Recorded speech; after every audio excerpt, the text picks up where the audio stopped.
একজন গৃহিণী মানে সে কিন্তু বেকার না। গৃহিণী হতে গেলেও যোগ্যতা লাগে। সেজন্য গৃহিণীদেরকে ছোট করে দেখা উচিত না। হ্যালো ভিউয়ার্স, আসসালামু আলাইকুম। সবাই কেমন আছেন? চলে আসলাম সারাদিনের একটা ডেইলি ব্লগ নিয়ে।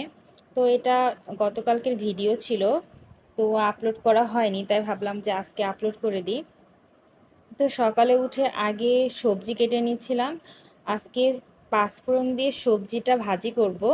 আর এটা কিন্তু খেতে কিন্তু অনেক মজা লাগে। এটা গরম ভাতের সাথে আবার রুটি বা পরোটার সাথে খেতে কিন্তু দুর্দান্ত মজা লাগে।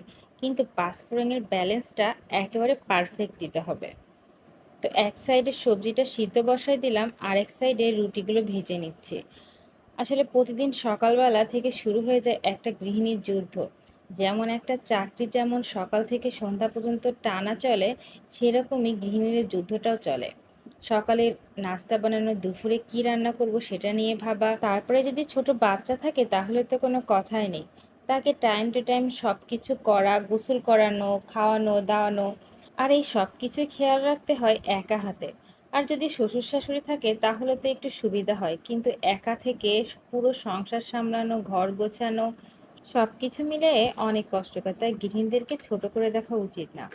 তো যাই হোক, এদিকে কথা বলতে বলতে আমার ভাজিটা প্রায় হয়ে আসছে। আর আমি আগে হলুদ দেইনি, আমি পরে হলুদ দিয়েছি।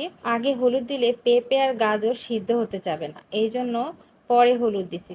তো আমার ভাজিটা করা হয়ে গেছে, এখানে ভাজিটা নামাই নিলাম। আর সাথে আজকে দুইটা ডিম ভেজে নিলাম, একটা আমার হাজব্যান্ডের জন্য আর একটা আমার জন্য। তো ডিমটা ভেজে এখন চলে আসছি খাইতে। আর সকালের খাওয়া দাওয়া শেষ করে আজকে রান্না করব মুরগির মাংস। তো আগের দিন যে মুরগিটা নিয়ে আসছিল ওটা অনেক বড় মুরগি ছিল, তো ওইটারই অর্ধেক রেখে দিছিলাম। আর বাইরের আবহাওয়াটা অনেক খারাপ ছিল। তো এখন মুরগিটা সুন্দর করে কেটে আলু কেটে নিছি সুন্দর করে। আলুটা ভেজে নিয়ে নেব। আর আমি সবসময় আলুটা আগে ভেজে নিয়ে নিই, সেটা আপনারা সবসময় দেখেছেন। আর এখন মুরগির জন্য এখানে পেঁয়াজ কুচি, রসুন বাটা, আদা বাটা সব কিছু দিয়ে এখানে গুঁড়া মশলা যা যা লাগে, হলুদের গুঁড়া, ঝালের গুঁড়া, গরম মশলা, তারপরে জিরার গুঁড়া, ধনের গুঁড়া সব কিছু দিয়ে দেব। আর অনেকে ধনে গুঁড়াটা দেয় না, কিন্তু আমি সব তরকারিতে একটু একটু করে ধনে গুঁড়াটা দেই। তো এবার মাংসটা দিয়ে কিছুক্ষণ কষায় নিব।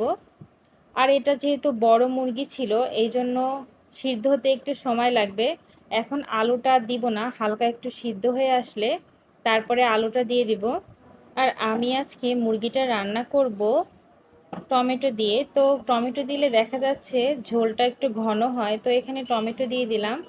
আর পানি দিয়ে দিলাম একটু বেশি করে সিদ্ধ হওয়ার জন্য। তো কিছুক্ষণ হয়ে আসলে আলুটা দিয়ে দিয়ে ঢেকে দিয়ে দেব। তো কিছুক্ষণ পরে ঝোলটা কমে আসলে কিছুক্ষণ কষায় নিতে হবে। আর মাংস যত কষানো হয় তত ভালো লাগে। কষানো হয়ে গেলে এবার ঝোলের পানি দিয়ে দিয়ে কমে আসলে নামায় রাখবো। তো ভিডিওটা আজ এ পর্যন্ত। সবাই ভালো থাকেন, সুস্থ থাকেন। আল্লাহ হাফেজ।